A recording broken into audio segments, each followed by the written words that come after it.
पाकिस्तान आइन है या ये पाकिस्तान का कानून है। अब किस तरह बलूचिस्तान को बचाएंगे? ये सरदार अपना शहनशाही करते हैं। दो लफ्ज हैं, एक कंफर्ट जोन, एक लफ्ज है चैलेंजेस। आपने जो कुछ करना है वो करना है।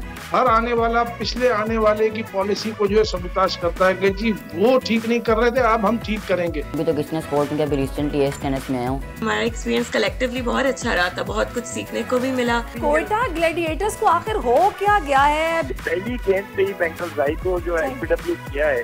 मुकम्मल तौर पर हुक्मरानी के जो 4 सितारे हैं इमरान खान के दाएं बाड़े खड़े हैं।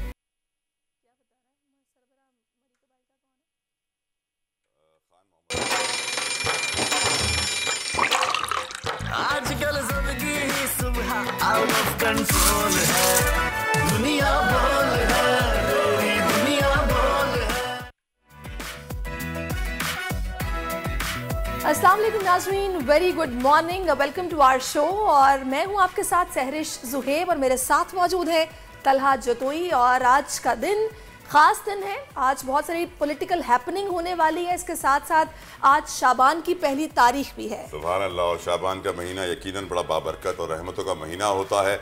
और यकीन मैं हमेशा ये हदीस याद करता हूँ कि सल्लल्लाहु ताला अलैहि वसल्लम ने फरमाया, आका दो जहां रहमतुल लिल आलमीन ने, कि आप रजब में बीज बोते हैं, शाबान में आबियारी करते हैं और रमज़ान में उसका फल खाते हैं। तो यकीनन रमज़ान की तैयारी मैं उम्मीद करता हूँ आप सबकी शुरू हो चुकी होगी और चल रही होगी। आपकी चल रही है?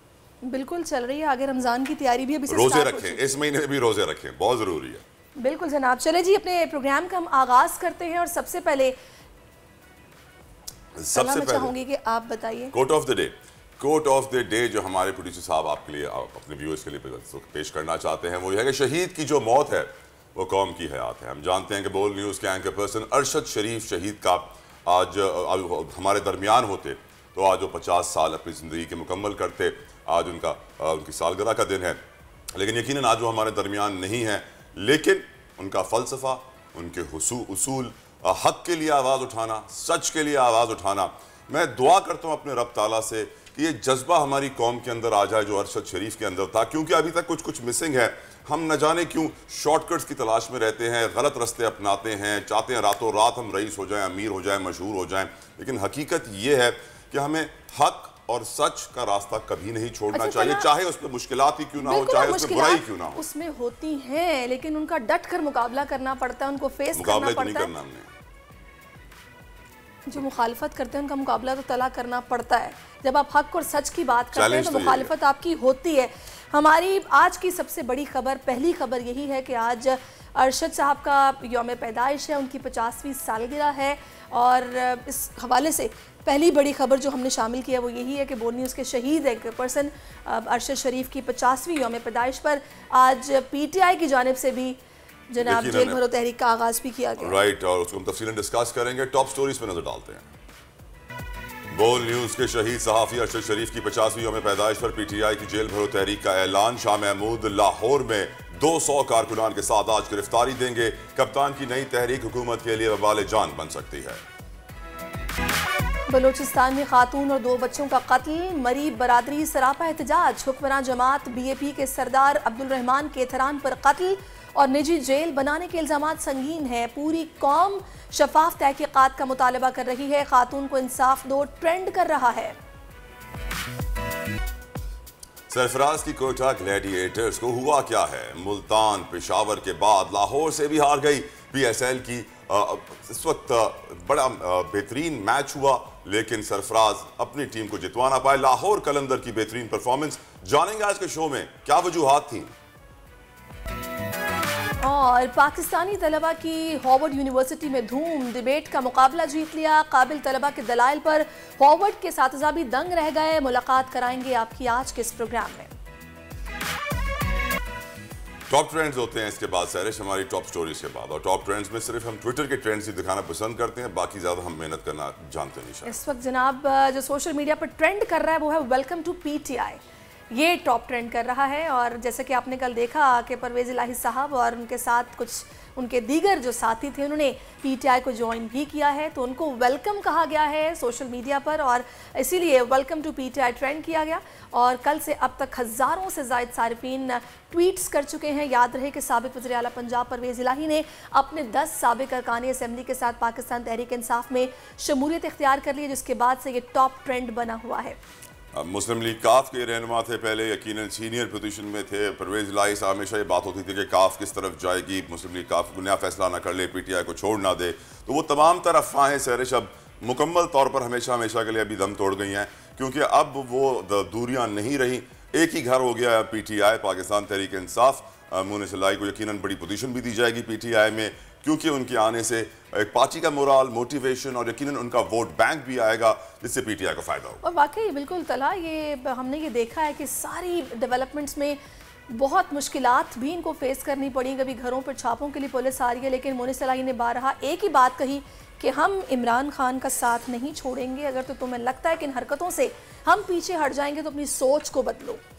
अगला ट्रेंड जो कि है इस वक्त शाहीन शाह आफरीदी के हवाले से, कल क्या उन्होंने बॉलिंग की है, जो उनका एक स्वैग है पहले ओवर में जनाब विकेट लेने का, वो कल उन्होंने ज़बरदस्त तरीके से अपना काम किया और अपनी जो लोहा वो मनवाते हैं उन्होंने मनवाया और यही ट्रेंड फिर किया। शाहीन शाह आफरीदी भी ट्रेंड्स में शामिल रहे और 8वें एडिशन का 10वां मैच था। लाहौर कलंदर्स ने कोयटा ग्लैडिएटर्स को 63 रन से शिकस्त दी और अब तक 10,000 से ज़ायद सारिफीन इस पर ट्वीट्स कर चुके हैं और वाह वाह हो गई है भाई शाहीन शाह आफरीदी की। आपको क्या पसंद है शाहीन शाह आफरीदी का सरिश? अभी हाल ही में वो दुल्हा बने जिंदगी की नई इनिंग्स का उन्होंने आगाज किया है। शाहिद आफरीदी के वो दामाद बने हैं, तो अभी जब नई नई शादी हो तो बेगम को भी जरा परफॉर्म उसी तरीके से करके दिखाना पड़ता है, फॉर्म में नजर आना पड़ता है। शादी की छुट्टियों में फॉर्म जवाब नहीं दिया आपने। आपको क्या पसंद है शाहीन शाह आफरीदी? उनकी परफॉर्मेंस ऑब्वियसली। ओके, मैं समझा आप कहेंगे बहुत हैंडसम है। उनके जो ससुर है वो ज्यादा हैंडसम है उनसे। अच्छा, लेकिन नहीं, I think Shaheen is the new breed, is the new generation. यकीनन अब वो ज्यादा हमें डैंड्रफ के शैम्पू के ऐड में नजर आएंगे, उनके ससुर कम नजर आएंगे। चले जी जनाब, आगे बढ़ते हैं और अब हम कुछ बात करते हैं। तलहा, हुकूमत बलोचिस्तान ने जिला बारखान में एक कुएं से एक ही खानदान के 3 अफराद की लाशें मिलने के बाद मामले की तहकीकात के लिए JIT तश्कील दे दी है। बहुत ही हौलनाक खबर है ये, कुएं से एक ही खानदान के 3 अफराद की लाशें मिली हैं। इस मामले में हुक्मरान जमात बलोचिस्तान अवामी पार्टी के तर्जुमान सरदार अब्दुल रहमान केथरान का नाम सामने आ रहा है।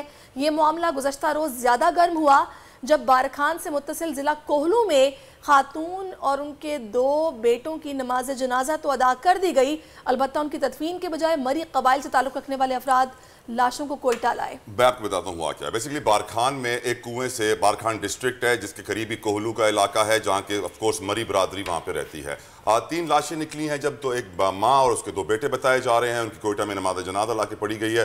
फिर खान मोहम्मद मरी साहब हैं जो सरदार हैं कोहलू कबीले के, उन्होंने आयद किया इल्ज़ाम के जो बलूचिस्तान के वजीर हैं, सूबाई वजीर सरदार अब्दुल रहमान खीतरान साहब, उनकी ज़मीनों में ज़ाती जेल है, उनकी जेल में ऐसा हुआ है। और साथ साथ ये भी कहा है कि उनकी जेल में मज़ीद 5 अफराद हैं जो अभी भी कैद हैं। लेकिन फिर जो सरदार अब्दुल रहमान खीतरान साहब हैं, उन्होंने ये कहा कि नहीं, ये सब बेबुनियाद है, ये झूठ है, हमें बदनाम करने की कोशिश की जा रही है, हमारे इलाके को बदनाम करने की कोशिश की जा रही है।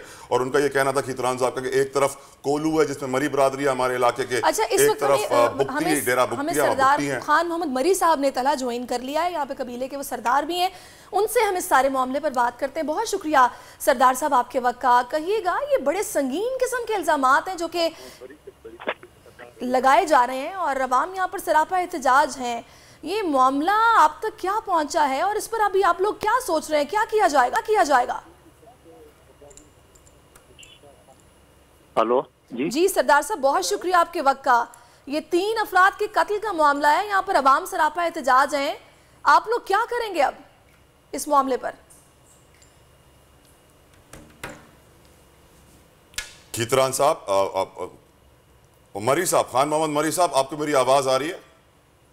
आवाज आ रही है, बिल्कुल ये बात तो दुरुस्त है। मेरा 8 बंदा सरदार अब्दुर्रहमान केतरान की निजी जेलों में है। एक जेल नहीं, सरदार अब्दुर्रहमान का जितना घर है, जितना वडेरा है, उसके पास बंद करके मेरा फैमिली के साथ तो जुल्म और तशद्दुद और ज्यादतियां कर रहा है। क्यों? ये मुसलमान है मरी साहब, आप लोगों से दुश्मनी क्या है खीतरान की? दुश्मनी कोई नहीं था। दुश्मनी ये था कि मुझे सरदार अब्दुर्रहमान अपने बैठे इनाम शाह की ऊपर करोड़ों केस बनाया था, कहा कि आप झूठा गवाही दे दो।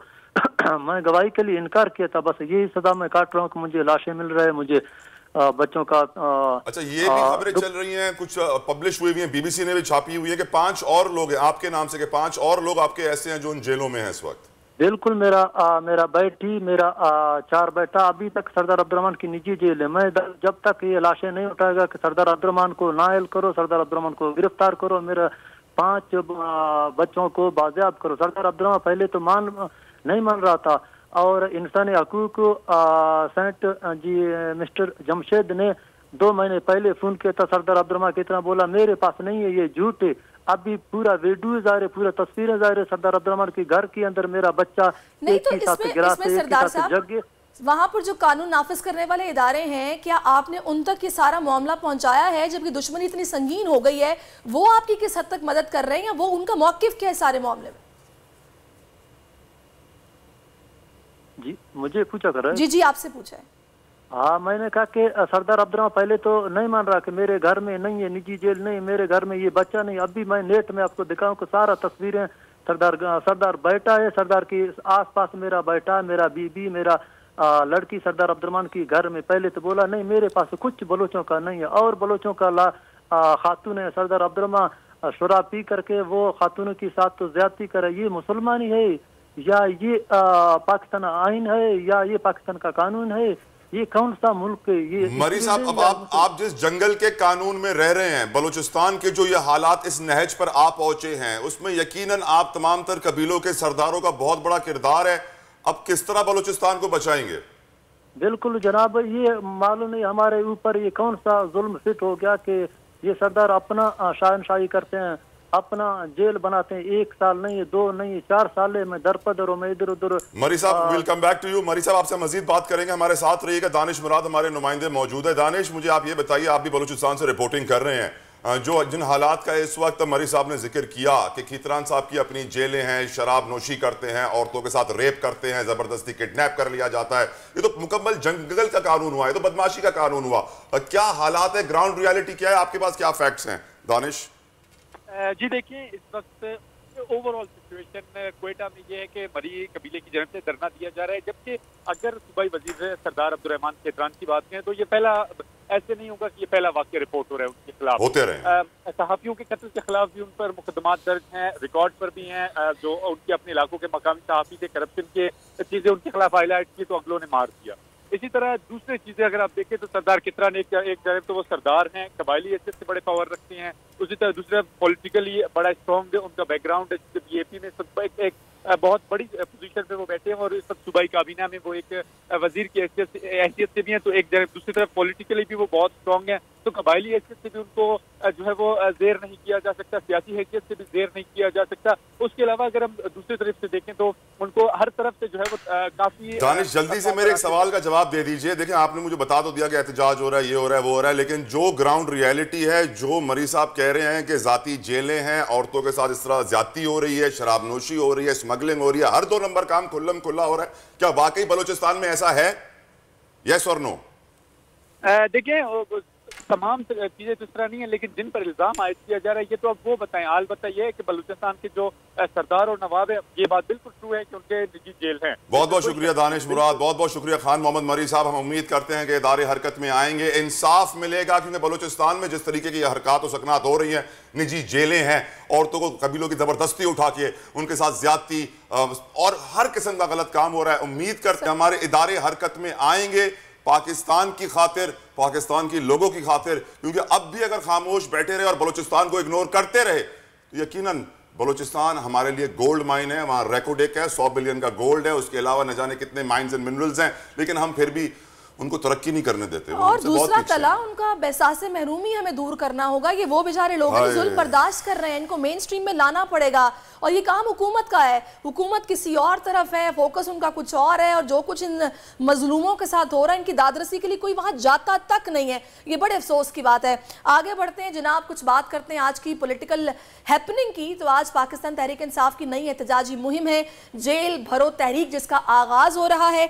और क्या तैयारियां हैं, कितने बजे जाएंगे और जाके गिरफ्तारियां देंगे, क्योंकि शाह महमूद कुरैशी साहब के साथ 200 कारकुनान हैं जो आज गिरफ्तारी देने जा रहे हैं। इसी पर बात करने के लिए ज़मान पाक से में ज्वाइन कर चुके हैं जाफर बिन यार। उनसे जानते हैं कि वहां पर सूरत हाल क्या है। जाफर, बताइएगा क्या माहौल देख रहे हैं आप ज़मान पाक?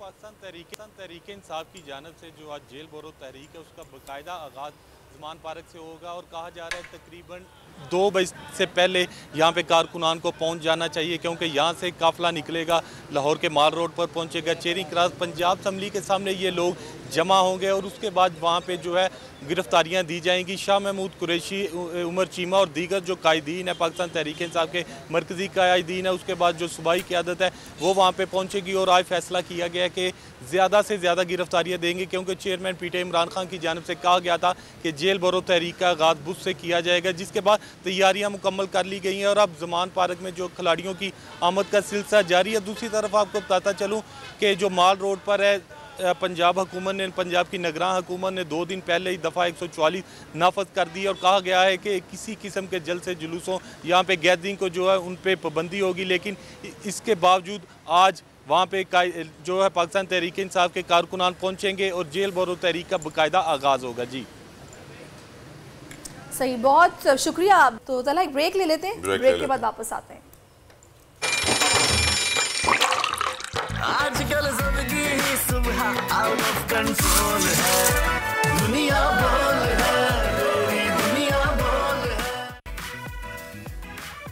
वेलकम बैक नाजरीन। और अब बहुत ही इंपॉर्टेंट टॉपिक जिस पर हम बात करेंगे। जब खोने के लिए कुछ नहीं बचता तो पाने के लिए बहुत कुछ होता है। आजकल मुआशी नाहमवारी, बेरोज़गारी और शदीद महंगाई में घर के सरबराह और हाउस वाइफ शदीद जहनी दबाव का शिकार हैं। और आज हम इस सेगमेंट में इस अहम टॉपिक पर बात करेंगे, कुछ मुफीद मशवरे लेंगे और करंट सिचुएशन में अखराजात बढ़ने और आमदनी महदूद होने के बावजूद आप खुद को मुतमईन रखें और कोशिश करें कि सूरत हाल का अक्लमंदी से मुकाबला करें, ताकि घर के बच्चों पर इसका असर जो है वो ना पड़े। इस पर बात करने के लिए इस वक्त स्टूडियोज़ में हमें ज्वाइन कर चुके हैं मोटिवेशनल स्पीकर हैं डॉक्टर नसीर साहब। बहुत शुक्रिया आपका, आपकी आमद का। तो डॉक्टर साहब, ये सिचुएशन तो हम देख रहे हैं पूरे मुल्क में कि महंगाई बहुत बढ़ गई है, सफ़ेद पोश तबका शदीद परेशान है, किस तरह मैनेज करे, क्या इसका रोल हो घर में कि सबको भी मुतमईन रखना है कि जो घर में बच्चे हैं उन पर कोई बुरा असर ना पड़े, आपस में ताल्लुकात ठीक रहें, तो आपके ख्याल में किस तरह रहनुमाई होनी चाहिए लोगों की? अस्सलाम वालेकुम नाज़रीन, अस्सलाम वालेकुम। वालेकुम अस्सलाम। दुनिया में जहाँ कहीं भी मुश्किलात आती हैं और अगर आप ये कहें कि ज़िंदगी एक नाम ही मुश्किलात का है, चैलेंजेस का नाम है। 2 लफ्ज़ हैं, एक कंफर्ट जोन, एक लफ्ज़ है चैलेंजेस। तो दुनिया के बड़े बड़े लोगों ने ये कहा है कि चैलेंजेस में रहना ज़्यादा अच्छा है, कंफर्ट जोन में रहना कोई ज़्यादा अच्छी बात नहीं है, या बहुत देर तक कंफर्ट जोन में रहना अच्छा नहीं है। हमारे मुल्क में तो खैर हम चैलेंजेस से गुज़रते हैं। देखिए जी, हम जब कभी भी लीडर की बात करते हैं तो हम सिर्फ ये समझते हैं कि लीडरशिप शायद जो सियासी लीडर हैं या पॉलिटिक्स में हमने लीडर्स की बात की या देखा है। अगर हम उसको एक तरफ रखें फॉर द टाइम बिंग, आप सारा दिन पॉलिटिक्स पे तो बात करते ही हैं, लीडरशिप हर जगह पर होती है, चाहे वो घर हो या कोई ऑर्गेनाइजेशन हो, एक क्लिनिक हो, एक कोई कराची जिमखाना क्लब हो, हर जगह एक लीडरशिप की बात होती है। जॉन मैक्सवेल एक अमेरिकन राइटर भी हैं और वो स्पीकर भी हैं और शायद इस पर हाईएस्ट पेड स्पीकर हैं, और उन्होंने एक किताब लिखी है जिसका नाम है 21 इररिफ्यूटेबल लॉज ऑफ लीडरशिप। और उसका पहला जो लॉ है वो है लॉ ऑफ लिड। अगर आप, मतलब मेरी बात थोड़ी सी थ्योरेटिकल लग रही, लेकिन हम इसको फ़ौरन ही घर पे ले आएंगे। लॉ ऑफ लिड का मतलब है कि वही कहते हैं कि अगर ये मेरा हाथ जो है ये लीडर है और ये ऑर्गेनाइजेशन है या घर है, अगर लीडर का लेवल यानी घर में लीडर माँ हो सकती है या बाप हो सकता है, दोनों में से कोई भी हो सकता है जो लीड कर रहा होता है। ये शायद मेरी नज़र में ऐसा नहीं गुजरा कि हर घर में लीडर बाप होता है। बाज़ जगह ख़वातीन बहुत अच्छे फ़ैसले कर रही होती हैं और शौहर बहुत आराम से उनको सुन रहे होते हैं, बात कर रहे होते हैं, उनके फ़ैसलों पर जा रहे होते हैं। बिल्कुल, लेकिन आपने ये वजह फरमाया कि घर में पहले हम देखते भी हैं बाज़-औक़ात सिर्फ फादर ही नहीं, मदर्स भी बड़े अच्छे तरीके से मैनेज करती हैं, होम मिनिस्ट्री उनके पास होती है और वो बच्चों को किस तरह से मैनेज करना है, शौहर का कैसे ख्याल रखना है, बिहेवियर जहाँ पे आपको लग रहा हो कि मामला ख़राब हो रहा है या झगड़े की तरफ जा सकता है, कैसे बिहेव करना है। डॉक्टर साहब, तो वही बात कर रहा था मैं कि अगर लीडर का लेवल अगर हम 10 के स्केल ले लें और वो 4 पे है, तो कोई भी घर, ऑर्गेनाइजेशन, कुछ भी हो, वो 3.5 से ऊपर नहीं जा सकती।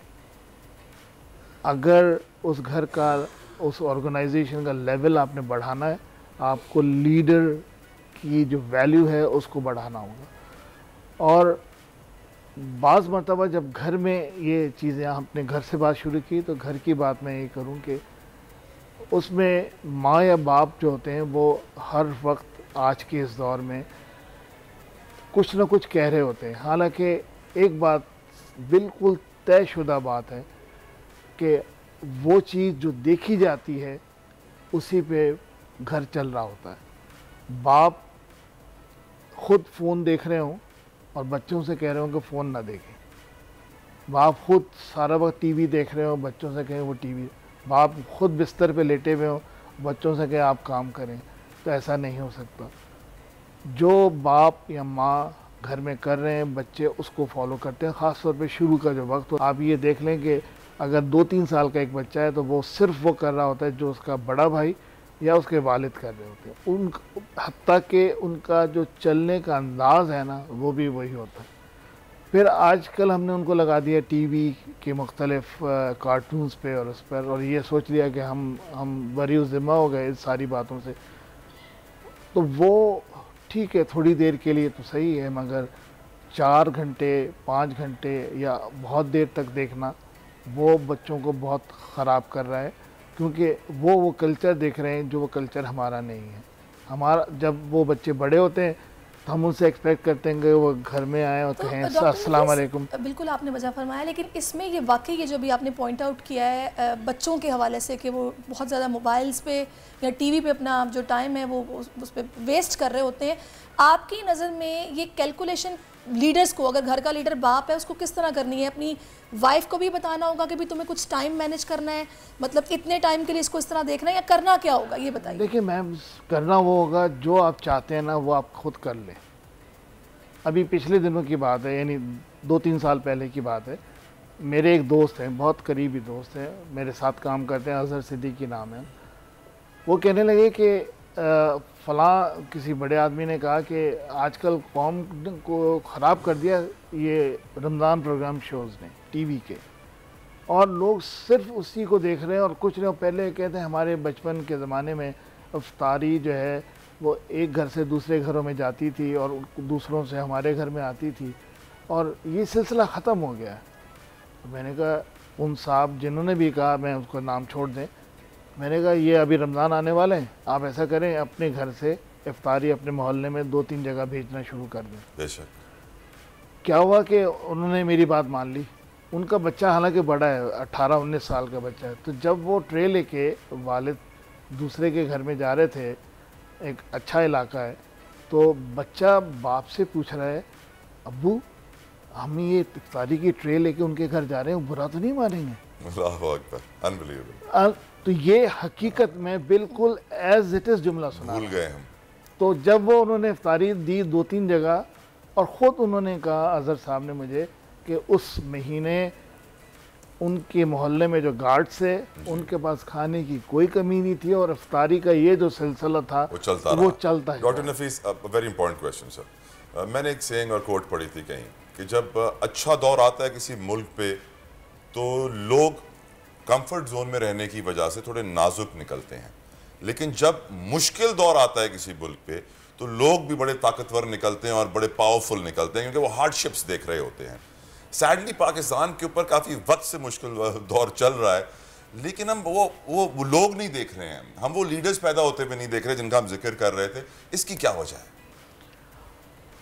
अगेन हम हमारे बोलने में और हमारे काम करने में फ़र्क है। कॉल ऑफ फेम में तजाद है। हाँ, बहुत बड़ा तजाद, चाहे वो हमारी कोई भी लीडरशिप और कोई, जो मैंने कहा कि मैं सिर्फ पॉलिटिक्स की बात नहीं कर रहा, घर से हम, घर एक पहला यूनिट है, छोटा घर एक पहला यूनिट है।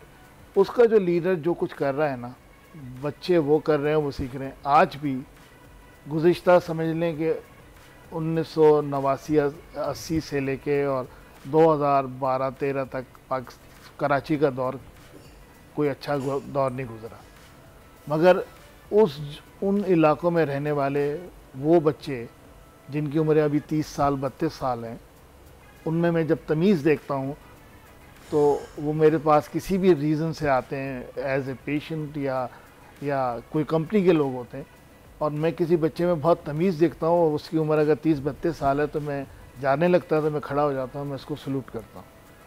तो वो बच्चा परेशान हो जाता है कि क्यों।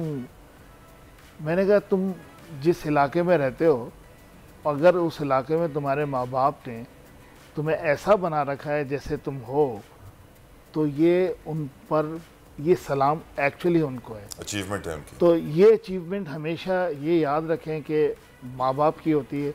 और दूसरी बात ये तय कर लें कि हमें मैसेजेस भेजने से कुछ नहीं होगा, नमाज जमात के साथ पढ़ा करो, इससे कोई फ़ायदा नहीं होगा। आप जहाँ बैठें आप उठ जाएं, नमाज़ पढ़ने चले जाएं, जो लोग आपको देखेंगे वो करना शुरू करेंगे।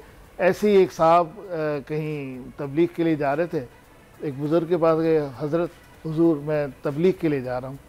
तो उन्होंने कहा कि अच्छा देखना बोलना ना पड़े।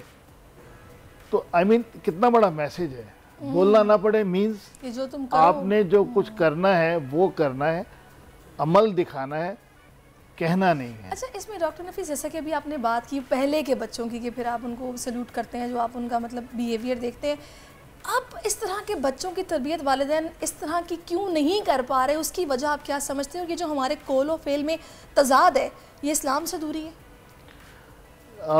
देखिए फिर बात आ जाती है मज़हब के। इस्लाम में तो हर चीज़ बेहतरीन चीज़ है।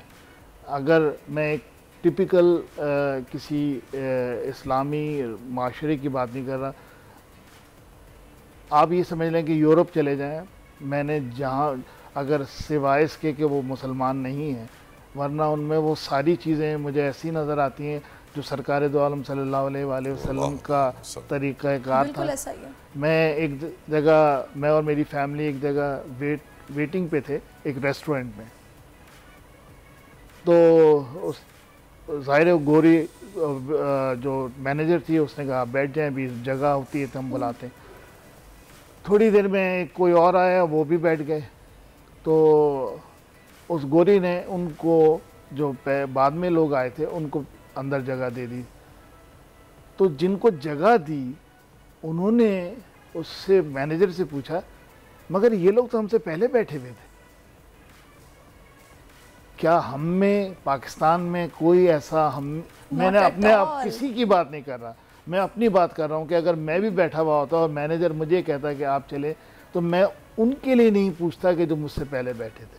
तो हम, मेरे अखलाक का आलम ये है और उनके अखलाक का आलम वो है, तो नेचुरली वो नज़र आता है और जो नज़र आता है उसी पे लोग अमल करते हैं। बिल्कुल। और दूसरा वो ह्यूमन राइट्स का मुझे लगता है वो काफ़ी ख्याल रखते हैं। उनकी नज़र में किसी के वक्त की और किसी की जान की ज़्यादा कीमत है, जो हमारे मुल्क में हालात हैं अगर उसके सामने देखा जाए, क्योंकि यहाँ तो वो इंसान बन गए, मुसलमान बनना चाह रहे हैं। बिल्कुल कोशिश कर रहे हैं, मुसलमान भी नहीं अभी हम बने प्रॉपर। बहुत शुक्रिया डॉक्टर नफीस, आपने अपना कीमती टाइम हमें दिया, बहुत अच्छा लगा आपसे, हमने बहुत सैर हासिल।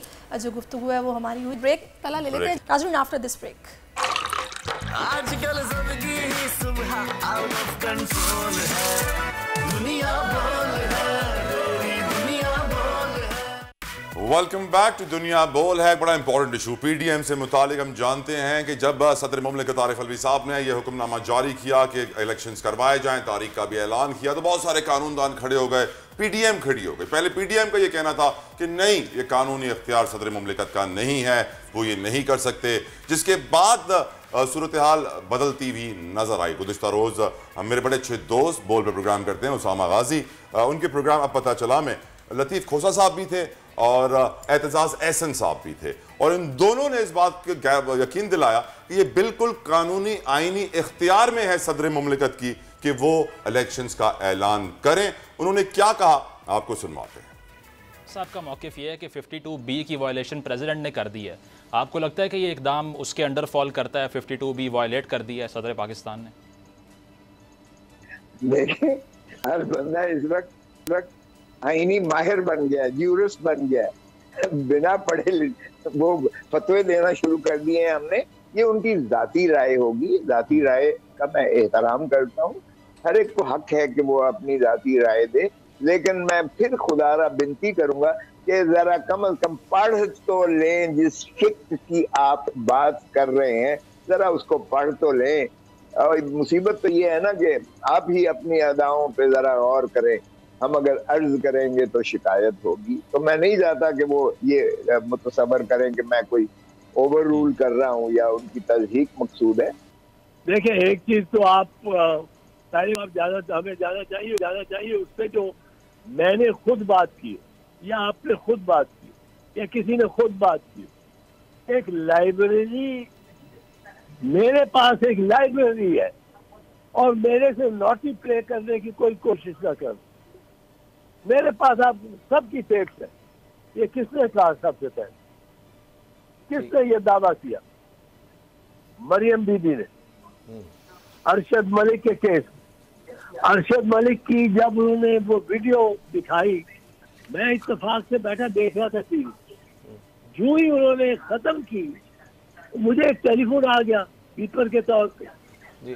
उन्होंने कहा आपका क्या ख्याल है? मैंने कहा ये बीबी अगर ये इनकी टेप दुरुस्त है, जेन्युइन है, तो ये नवाज शरीफ को एक दिन बाहर रहेगा, एक दिन में ये सुबह जाएंगे अदालत में पेश करेंगे टेप। जी जनाब, ये सारी गुफ्तगू आपने सुनी है। अब दरारें नज़र आ रही हैं साफ पीडीएम में भी और नून लीग में भी।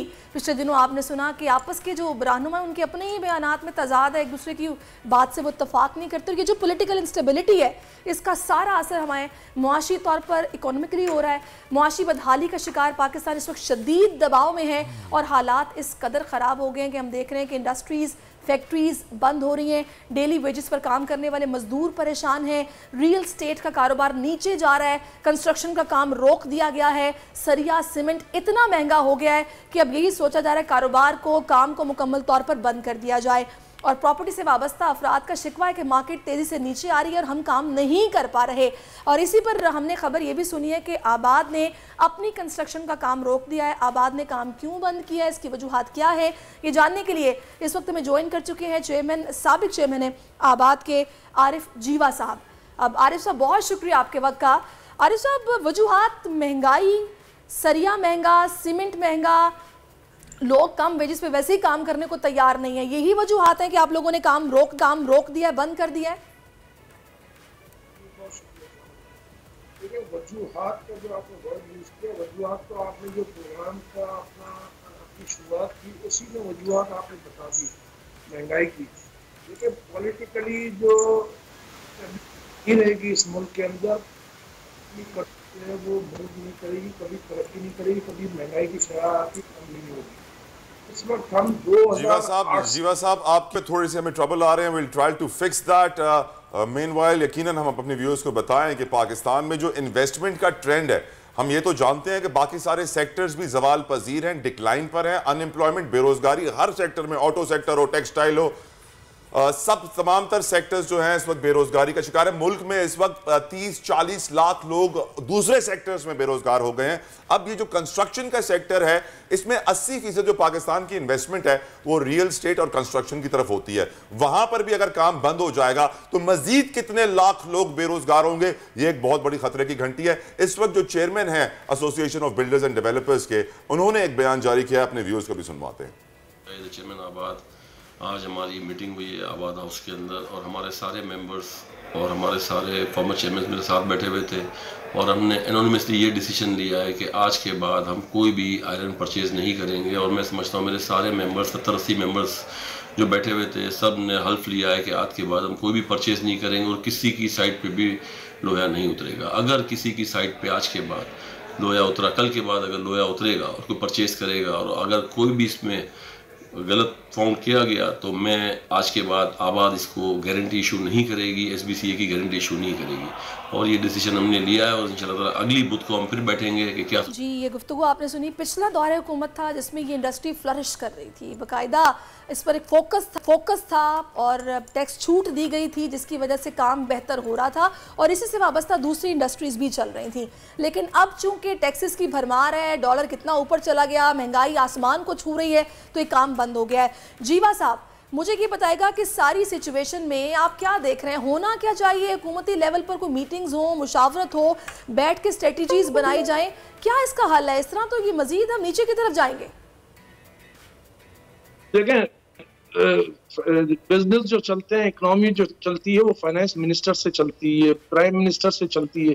और ये इस वक्त हम देख रहे हैं, पिछले जब से मुशर्रफ साहब का दौरे हुकूमत गुजरा है 2007 से या 8 से, इस मुल्क के अंदर कोई प्राइम मिनिस्टर पूरे 5 साल नहीं गुजार सका है, कोई फाइनेंस मिनिस्टर पूरे 5 साल नहीं गुजार सका है।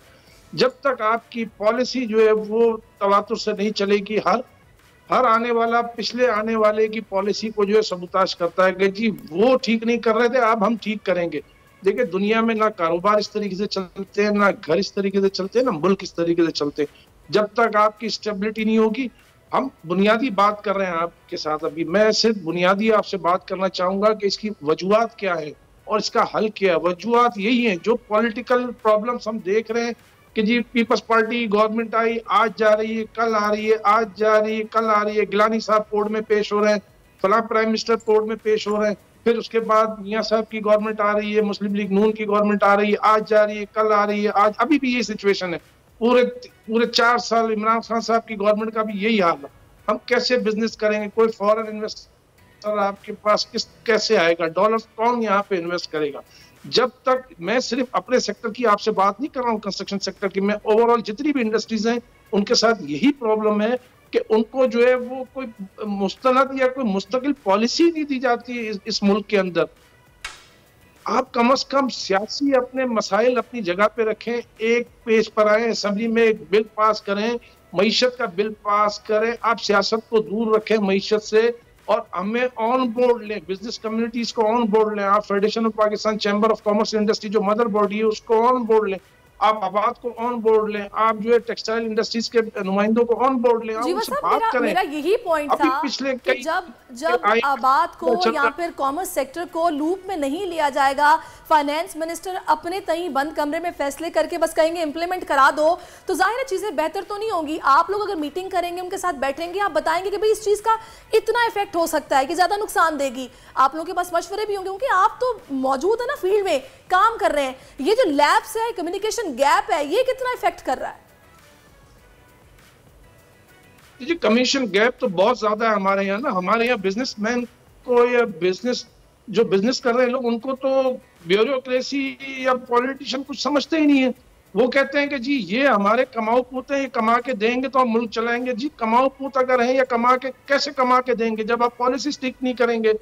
आपके पास मर्दमशुमारी पूरे मुल्क की पूरी नहीं है, आपके घर के अफराद आपको पता नहीं है कि आपके घर के अफराद कितने हैं, आप कैसे उसका बजट बनाएंगे?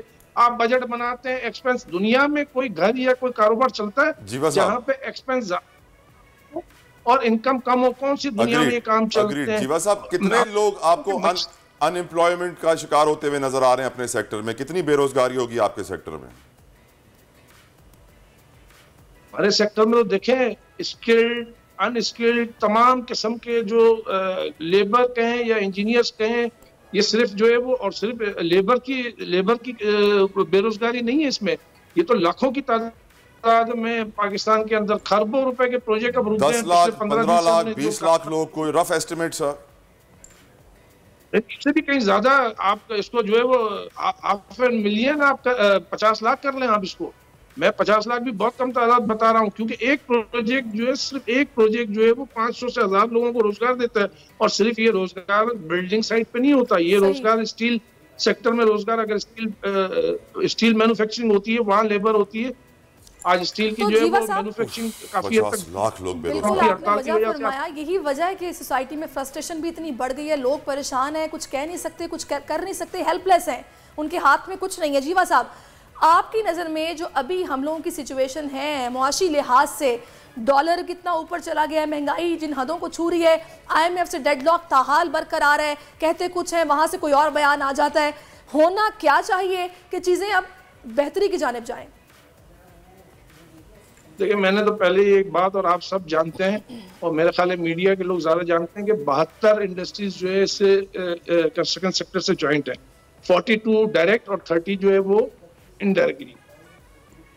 हम तो सिंपल बात ये करते हैं कि ये 72 इंडस्ट्रियां अफेक्ट हो रही हैं।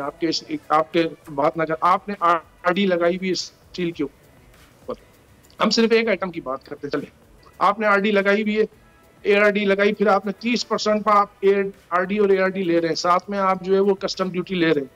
आप इसलिए आपने RD ARD लगाई थी कि यहाँ पे लोकल इंडस्ट्रीज को प्रमोट करना था, स्टील की मैन्युफैक्चरिंग इंडस्ट्रीज को। आज वो जो है वो आज ये है कि दुनिया में रेट बहुत ज़्यादा कम थे डॉलर के हिसाब से और पाकिस्तान में ज़्यादा थे, तो इन्होंने जो है वो RD लगाई ताकि हम इंपोर्ट ना कर सकें। आज ईरान $500 पर टन हमें देने को तैयार है। आज दुबई हमें $650 पर टन देने को तैयार है।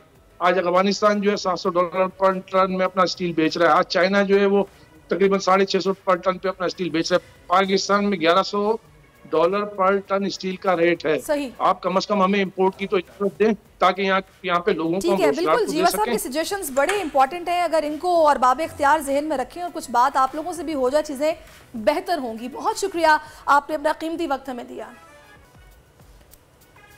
तला, क्या ख्याल है? यकीनन बात हो जाए।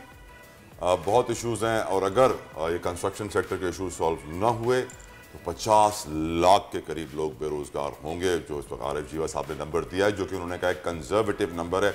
अल्लाह हमारे मुल्क के हालात पर रहम फरमाए। मुल्क के हालात बेहतर कौन करेंगे? मुस्तकबिल के मेहमान। ऐसे ही मुस्तकबिल के मेहमान एक नन्हे हीरो पाकिस्तानी से आपको मिलवाना चाहेंगे, जिनका नाम है हमजा अली रिजवान।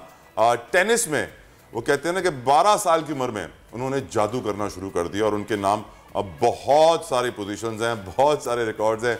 चैंपियनशिप में उन्होंने कोई 6 पोजीशन हासिल की है। बिल्कुल, और हमजा नेशनल और इंटरनेशनल लेवल पर टाइटल्स अपने नाम कर चुके हैं। नन्हे स्टार से आज हम आपकी मुलाकात करवा रहे हैं। वेलकम कहेंगे हमजा अली रिजवान को। दुनिया बोल है में Hamza, thank you so very much for giving us your precious time. माशाल्लाह से बड़ी मेहनत की आपने, बड़ी अचीवमेंट्स हैं आपके पास।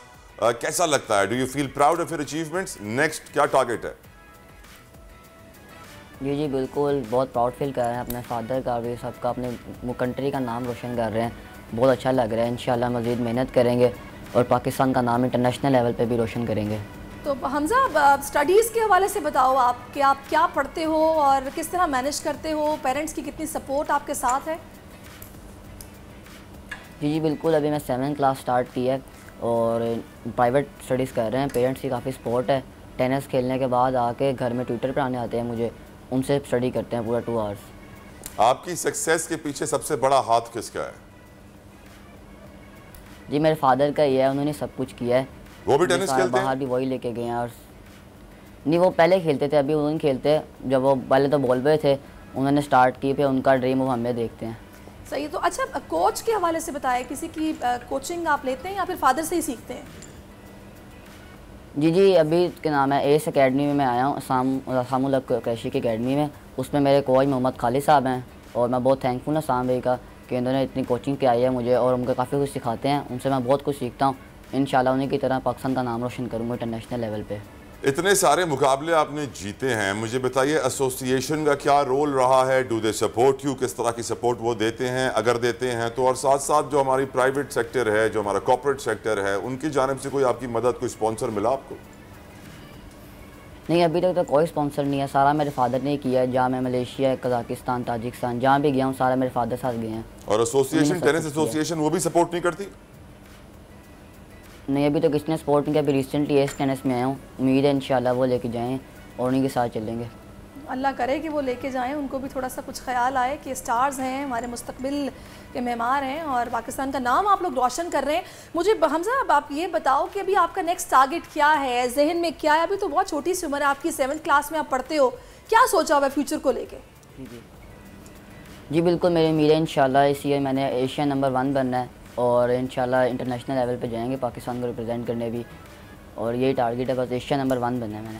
आमीन आमीन आमीन। हमजा अली रिजवान, हमारी दुआएं आपके साथ हैं और मैं अपील करूंगा आपके लिए पूरी पाकिस्तानी बिजनेस कम्युनिटी से, मुखय्यर हजरात से कि खुदारा क्रिकेट से इतना आप प्यार करते हैं, सिर्फ एक इवेंट को 400-500 करोड़ क्रिकेट के मिल जाते हैं, अरबों रुपए पीसीबी खर्च करता है टैक्स पेयर के। सैडली सारे दूसरे sports, squash, hockey, football, table tennis, सब इग्नोर्ड हैं, किसी को एक रुपया नहीं मिलता है। अब ये 12 साल का बच्चा दुनिया में इतने मुकाबले जीत कर आया है, फिर भी आके टेलीविजन पे कह रहा है कि मेरे पर नजर डालें, मेरे पर रहम करें, मेरे पे कहते हैं मेरी सपोर्ट करें, स्पॉन्सर दें।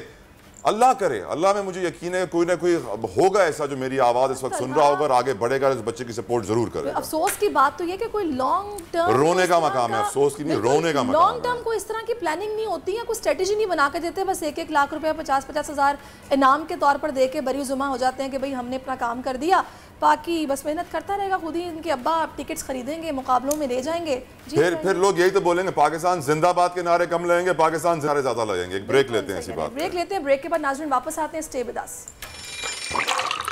आजकल जिंदगी ही सुबह आउट ऑफ कंट्रोल है, दुनिया बोल है, दुनिया बोल है। वेलकम बैक टू दुनिया बोल है। और जनाब मौसम का अहवाल भी आपको बताना है। आज मुल्क के बेशतर इलाकों में मौसम खुश्क और शुमाली इलाकों में बदस्तूर सर्द रहेगा। अगर चित्राल, दीर और कश्मीर की बात की जाए तो यहाँ कुछ मकामात पर बारान रहमत के नुज़ूल का इम्कान भी बताया जा रहा है। और कराची शहर जहाँ पर सबसे ज़्यादा दर्जा हरारत 27 रहने का इम्कान है, लाहौर में 26, इस्लामाबाद में 24, कोयटा में 20 और पेशावर में ज़्यादा से ज़्यादा टेम्परेचर 22 डिग्री रहने का इम्कान जाहिर किया जा रहा है। तो मुल्क के मुख्तलिफ इलाके, शहर जहाँ पर मुख्तलिफ किस्म की मौसम की सूरत हाल अगर आप इंजॉय करना चाहते हैं सर्दी को तो नॉर्दर्न एरियाज़ जाएँ। अलबत्ता कराची शहर में अब कुछ गर्मी होने वाली है। तो ये है मौसम की सूरत हाल। वापस चलते हैं तलहा जतोई के पास, बैक टू स्टूडियोज़। हम हमेशा से पाकिस्तानी स्टूडेंट्स का और पाकिस्तानी टैलेंट को प्रमोट करने का बेड़ा उठा के रखते हैं और हमेशा हम ये बात करते हैं कि बड़ा टैलेंट है पाकिस्तान में, ज़रूरत है एक्सपोजर की, प्लेटफॉर्म की, सपोर्ट की। और पाकिस्तान का इमेज भी इन्हीं बच्चों की वजह से, इन्हीं मुस्तकबिल के मेहमारों की वजह से रोशन हो रहा है, इन्हीं तलबा और तालिबात की वजह से रोशन हो रहा है। इस वक्त मेरे साथ एक बड़ी होनहार टैलेंटेड बच्ची मौजूद है, उनका नाम है महानूर गुल, जो मेरे बड़े अच्छे दोस्त सलीम गुल की बेटी भी हैं। और इन्होंने माशाल्लाह से इनके साथ और भी बहुत सारे बच्चे हार्वर्ड गए थे, वहाँ पर बहुत सारे डिबेट कॉम्पिटिशन्स हुए, मुकाबले हुए, जिस पे पाकिस्तानी तलबा ने पाकिस्तान का सर फखर से बुलंद किया, बहुत सारे इनाम अपने नाम किए ये डिबेट कॉम्पिटिशन से। और हम जानते हैं कि यकीनन डिबेट्स में तो हम पाकिस्तानी दुनिया में बहुत आगे हैं। महानूर, वेलकम टू दुनिया बोल है, thank you so very much for giving us your precious time. Tell me, वालेकुम अस्सलाम, tell me अपने इस जर्नी के बारे में मुझे बताइए कि आपने किस तरह ये अचीव किया, क्या क्या हर्डल्स आई, क्या क्या चैलेंजेस आए रास्ते में जो आपने अबूर किए? So I've been like मैं डिबेट कोई 6 साल से कर रही हूँ, बट लम्स आके everything like सब कुछ बदल गया था डिबेट के बारे में। हर्डल्स के हिसाब से like हमारी टीम ने पर्सनली बहुत हर्डल्स फेस किए थे, वीज़ा से लेके exams, stress, a lot of stuff जो हमें करना पड़ा। इवन ट्रैवल इटसेल्फ, हम लोग मतलब 35 आवर्स सिर्फ ये कॉन्फ्रेंस करने के लिए हमने ट्रैवल किया था। तो हर्डल्स के हिसाब से बहुत हमें करना पड़ा था। मानूर, क्या क्या जीत कर आई हैं आप, ये बताएं। सो हमारी टीम में 6 लोग थे, उनमें से 4 को एक अवार्ड मिला है जिसका नाम डिप्लोमेटिक कमेंडेशन है, और मुझे और लाइबा मेरी कोडल को आउटस्टैंडिंग डिप्लोमेसी का अवार्ड मिला है। और फिर ओवरऑल हमारी टीम को बेस्ट डेलीगेशन मिला है, जिसका मतलब ये है कि हमारी जो टीम है won overall compare to like all the other schools that were there. ठीक है। अच्छा Manoor, more power to you, keep shining. बहुत अच्छा लग रहा है आपसे बात करके। मुझे ये बताएगा, अब आपका एक्सपीरियंस मैं जानना चाह रही हूँ। बहुत सारे बच्चे हैं जिनके लिए आप मोटिवेशन भी हैं, जिनको शौक है डिबेट का, लेकिन फर्स्ट टाइम जब वो डिबेट करने का सोचते हैं, जाने का सोचते हैं, तो कुछ नर्वस भी होते हैं, घबरा जाते हैं, वो कॉन्फिडेंस नहीं होता, वो कर नहीं पाते जो वो सोचते हैं। उनको आप क्या मैसेज देंगी? मैसेज ये है कि सब कुछ बदल जाता है। 6 साल पहले मैं भी बहुत नर्वस थी, मुझे कुछ भी नहीं आता था, मैं लिटरली जीत के भी नहीं आई थी वापस। लेकिन गिव अप नहीं करना चाहिए, हो जाता है, सीख जाते हो। मानूर, आपके साथ कौन बैठी हैं? ये भी टीम का हिस्सा थी? जी, ये भी टीम की हिस्सा थी। How was your experience? Your name, please. Assalamualaikum. Yes, I was Mahanoor's co-delegate. मैंने इसके साथ हिस्सा लिया था on the topic जिस मौजू पे इसने मुबाहिसा किया था। And my name is Laiba Abid. और हमारा एक्सपीरियंस कलेक्टिवली बहुत अच्छा रहा था, बहुत कुछ सीखने को भी मिला और बहुत कुछ दूसरों से भी सीखा, और आई एम श्योर कि हमने भी एक कोई ना कोई किस्म का इम्पैक्ट बाकियों पे छोड़ा।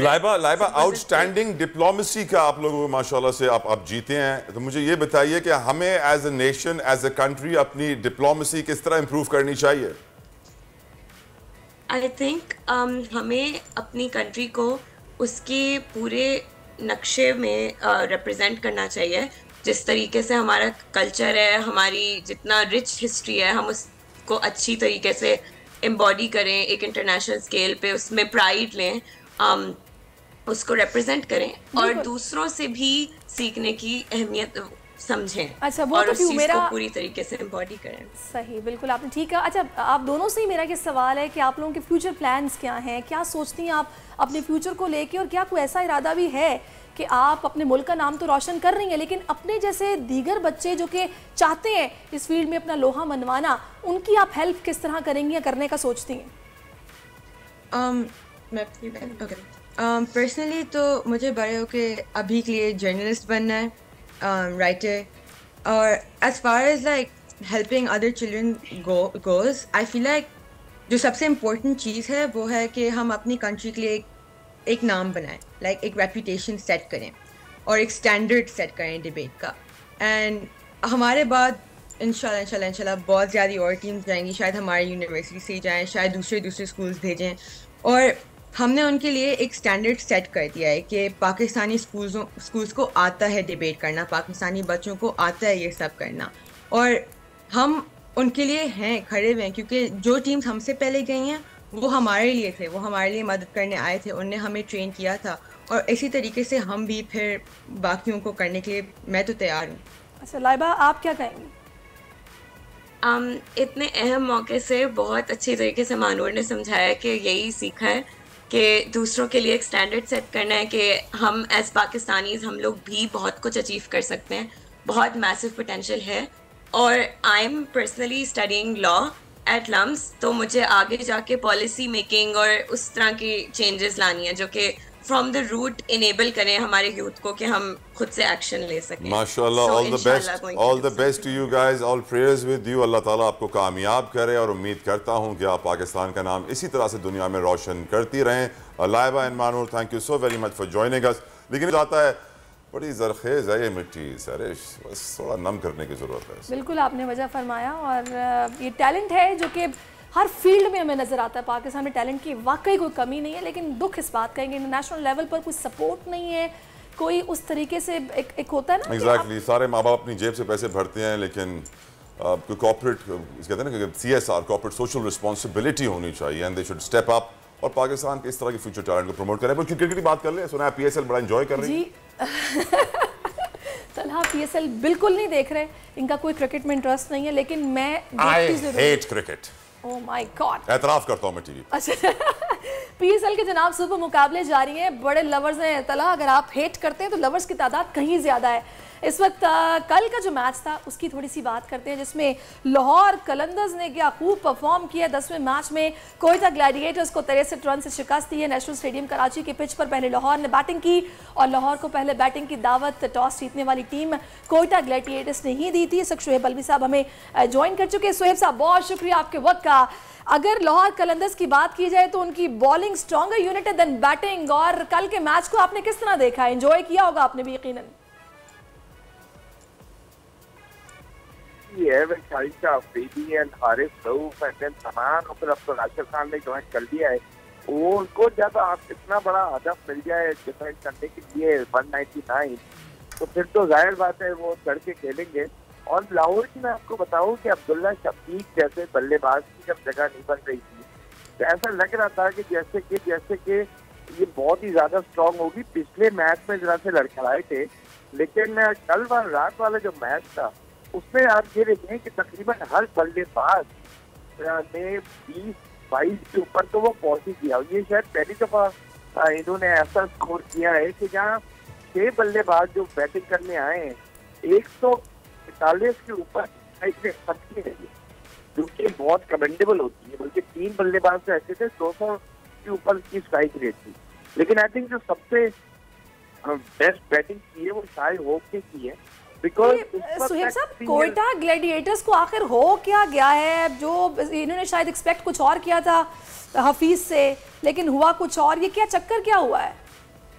देखिए, मुझे लगता है ग्लैडिएटर्स ने जो जरा सा इनिशिएटिव खोया वो बेसिकली ये खोया है कि जो उनके ओपनर्स हैं वो नहीं चल पा रहे। क्योंकि देखें, जरा सा उनको धक्का लगा है जो बल्लेबाज के स्लो खेले हैं पिछले वाले मैच में, जहाँ उन्होंने पावर प्ले में ही 28 बनाए। क्योंकि गप्टिल जो है वो बेशक उन्होंने 100 किए हैं एक मैच में 2-3 दिन पहले, लेकिन उनका पूरा जो साल का रिकॉर्ड है वो 110-105 की स्ट्राइक रेट से खेले, 20-24 रन बनाए। बिग बैश लीग में भी बिल्कुल नहीं हुए। जेसन रॉय जो हैं उनका भी थ्रू आउट द ईयर जरा सा अप एंड डाउन रहा है, कंसिस्टेंट नहीं रहे। तो इनके पास प्रॉब्लम ये है। उसके बाद इन्होंने उमर अकमल को लिया, सरफराज अहमद खुद बल्लेबाजी करते हैं, फिर हफीज को लिया है। और हफीज को तो बेसिकली हसरंगा के लिए लाए हैं, बिकॉज हसरंगा जो है जो इस पर टॉप लेग स्पिनर है, टॉप स्पिनर है, वो अनफिट हो गए, अनअवेलेबल हो गए, क्योंकि उनको इजाजत थोड़ा सा देखना पड़ेगा सरफराज को चीज़ों को, अदरवाइज तो ये मामला ठीक नहीं जा रहा। अच्छा, मैं चाहूंगी कि इससे पहले तला आपसे सवाल करें, मेरा एक और सवाल है आपसे। शाहीन शाह अफरीदी ने कल ट्रेंड किया है, जो उनका एक ट्रेडमार्क है विकेट लेने का, वो कल उन्होंने जनाब अपना जादू करके दिखाया है, बड़ा वो फॉर्म में दिखाई दे रहे हैं। उस पर आपकी राय क्या है? बहुत ही खुशाइन बात है, इस वजह से कि शाहीन शाह अफरीदी जब से इंजर्ड हुए हैं, जब से एक डर ये था कि शायद वो अपनी इस टीम पे ना पहुंचे। देखें, जो मुझे अभी अंदर से पता चला है, जो डॉक्टर उनको ट्रीट कर रहे हैं, उन्होंने अभी भी ये कहा है कि देखो जरा सा नील के ऊपर वो केयरफुल होकर उसको चलना पड़ेगा, चाहे वो फील्डिंग करें चाहे बॉलिंग करें। लेकिन जो उनकी खास बात है कि वो जो एक्यूरेसी उनकी यॉर्कर की थी वो वापस आ गई है। बेशक जरा सी पेस कम भी हो 1-2 किलोमीटर, लेकिन वो जिस स्पीड से जिस एक्यूरेसी से यॉर्कर कर रहे हैं, जो कि उनका ट्रेडमार्क होता था, क्योंकि he is one of those bowlers जो पहले ओवर में सबसे ज्यादा परसेंटेज है उनकी विकेट लेने की। और आप देखें, कल भी उन्होंने यही किया कि पहली गेंद पे ही बेंगल राई को जो एलबीडब्ल्यू किया है। थैंक यू अलवी साहब, thank you so very much for giving us your time sir. अल्लाह करे अब क्रिकेट की तरह हम दूसरे खेलों को भी इतना टाइम दे करें और ऐसे इवेंट्स रखवाएं जैसे PSL हो रहा है। लेकिन अब क्रिकेट की बात हुई है तो अब सैरिश आपको लिए चलेंगी सितारों की दुनिया में, क्योंकि ज़मीन से तो उसका कोई ताल्लुक नहीं, सितारे आसमानों में रहें जी। आप भी ख्याल। ये तलहा जतोई जो हैं वो इन सितारों की हाल अहवाल है, इनसे भी कुछ मुत्तफिक नहीं है। जिस तरह PSL इनको पसंद नहीं है, वैसे ही ये सितारों का भी अहवाल जानना। सैरिश को सितारे बहुत पसंद है, ये खुद एक सितारा बनना चाहती हैं। अल्हम्दुलिल्लाह स्टार तलहा जतोई। खैर, आगे चलते हैं और कुछ बात करते हैं। हमारे साथ इस वक्त दहशती साहब मौजूद हैं, उनसे बात करते हैं और जानते हैं कि ये जो आज की पॉलिटिकल हैपनिंग है, इसका वो क्या हाल देख रहे हैं। आगा साहब, क्योंकि आपका ताल्लुक PTI से भी है और सितारों से भी है, तो ये बताइए, जेलें तो पहले से भरी हुई हैं, मजीद कितना भरेंगे, कैसे भरेंगे? छतों पे जाएंगे जाके? बिस्मिल्लाहिर्रहमानिर्रहीम। तलहा भाई, आप हमारे सुपरस्टार हैं मीडिया के, आपकी अंदाज गुफ्तगू, आपकी बात करने का अंदाज दबंग है, ऐसी आवाज है जो हम लोग आपकी आवाज सुनने के लिए लव यू टू बहिश्ती साहब, अल्लाह आपको खुश रखे सर, जज़ाकल्लाह। किया करेंगे, आपने जितनी तारीफ इनकी कर दी है ना कि मैं तो स्टार, ये मेगा स्टार आपने सच इनके अपने एक मुख्तलिफ अंदाज है जो शायद मीडिया में किसी के पास हो, और अल्लाह इसको नजरबद से बचाए। बाकी रही पाकिस्तान की सियासत, इस वक्त इमरान खान ही सुपरस्टार है। मैं ये सितारों से ये सारी चीजें आपसे शेयर कर रहा हूँ। इमरान खान की मकबूलियत अगर पिछले प्रोग्राम हम जब कर रहे थे कुछ आज से 2 महीने पहले या 1.5 महीने पहले 60% पे थी, तो आज मैं आपको यकीन से कह सकता हूँ मुकम्मल तौर पर हुक्मरानी के जो 4 सितारे हैं इमरान खान के दाएं बाड़े खड़े हैं, उनमें से अवामी जो सितारे हैं वो भी मुकम्मल तौर पर इमरान खान की सपोर्ट कर रहा है। एक दोहलुल अनाम सितारे हैं, मरीख के सातों घर से इसका ताल्लुक है, जो इमरान खान के लिए उरूज, कामयाबी, शोहरत में इजाफा, बुलंदी, कामयाबी, इज्जत और साथ साथ जिस अंदाज से हुकूमत गलतियां कर रही है, उनके एक सितारे बहुल सितारे से ताल्लुक है, हुक्मरानों की जो आदत है वो इस वक्त मुकम्मल तौर पर परेशानी। नहीं, मुझे एक सवाल करना है यहाँ पे बहिश्ती साहब, अब यकीनन आपने बताया आसमानी सितारे तो इमरान खान साहब के हक में हैं, पर जो ज़मीनी सितारे हैं वो इदारे कह रहे हैं कुछ के उन्होंने फैसला कर लिया कि इमरान खान को वज़ीर आज़म नहीं बनने देंगे, तो कौन जीतेगा, आसमानी सितारे या ज़मीनी सितारे? देखिए, हमें कोई इल्मी राय देनी पड़ती है कि इमरान खान के लिए दुरुस्त है ये बात, आपको भी पता है तला भाई, आपके यही प्रोग्राम में मैं कहते चले आ रहा हूँ पिछले 1 साल से। इमरान खान के लिए जो मुश्किलात के जो मराहिल है वो है सिर्फ अदलिया से कुछ मुश्किलात की निशानदेही हो रही है, और वहाँ पर थोड़ा सा उनको बेहतर तरीके से उनको अपनी वकालत की जो वकील होंगे वो अच्छे रखना होगा। अच्छा, वैसे आगा साहब आप ये कह रहे हैं, लेकिन अदलिया जो पीडीएम वाले हैं वो तो ये इल्जाम लगा रहे हैं कि अदलिया इनके हक में है और उनके लाडले बने हुए हैं। गलत कह रहे हैं, अदलिया गैर जानिबदार है, मगर जिस तरह मुकदमात केस बना रहे हैं उससे इमरान खान के लिए थोड़ी सी मुश्किलात जरूर है, क्योंकि इससे निकलेगा, हर हाल में निकलेगा, इंसाफ मिलेगा इमरान खान को। चले जी, बड़ी अच्छी बात है कि वो इसमें से निकल आएंगे, और आप ये कह रहे हैं कि उनके सितारे इस वक्त जो हैं वो चमक रहे हैं, चीजें उनके हक में है। पाकिस्तान के सितारों के हवाले से भी मुझे फाइनली बता दें कि उनके पाकिस्तान की जो चीजें हैं वो बेहतर समत में कब जाएंगी? भी तो महंगाई का तूफान है, मुल्क ऊपर जाने के बजाय नीचे आ रहा है। बिल्कुल, अवामी सतह पर महंगाई के हवाले से, पेट्रोल के हवाले से, खाने पीने के अशिया के हवाले से कोई अच्छी खबर बिल्कुल नहीं है। जब तक इलेक्शन नहीं होंगे, इलेक्शन के बाद आहिस्ता आहिस्ता हमें 1 साल के बाद आहिस्ता आहिस्ता हमें रिलीफ मिलना शुरू हो जाएंगे। 9 अप्रैल को इलेक्शन हो रहा है जी, बिल्कुल अपने टाइम पर, और ये अदलिया से ही इलेक्शन होंगे, और इनके तो ख्याल ये कि जो सारा मामला जनाब अब अदलिया के कोर्ट में। बहुत शुक्रिया आपका आगा बहिश्ती साहब, बहुत शुक्रिया, आपने अपना कीमती वक्त में दिया। चला, अब काफी पॉजिटिव बातें बताई हैं उन्होंने पीटीआई के हक में। आसमानी सितारे तो बड़े अच्छे जा रहे हैं, लेकिन जमीनी सितारे कुछ और बता रहे हैं। अल्लाह ताला हमारे मुल्क की मुश्किलात खत्म करे, तमाम देखने वालों की मुश्किलात खत्म करे, क्योंकि यकीनन प्रॉब्लम्स में सब गिरे हैं, और इन प्रॉब्लम्स की वजह से मुल्क का फ्यूचर कुछ ज्यादा ब्राइट नजर नहीं आ रहा। अल्लाह रहम फरमाए। हमारे अलवैसी साथ प्रोग्राम का वक्त तमाम होता है। तलहा को सैरिश को इजाज़त दीजिए, इंशाल्लाह कल आपसे फिर मुलाकात होगी। अंटिल देन, अल्लाह हाफिज़।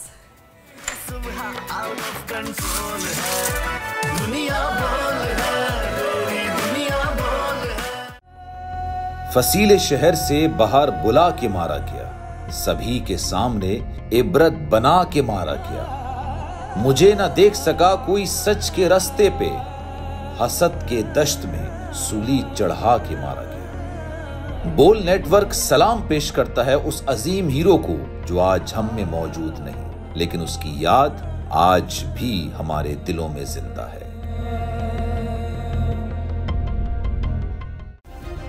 सब्सक्राइब करें और बेल दबाएं ताकि कोई खबर रह न जाए।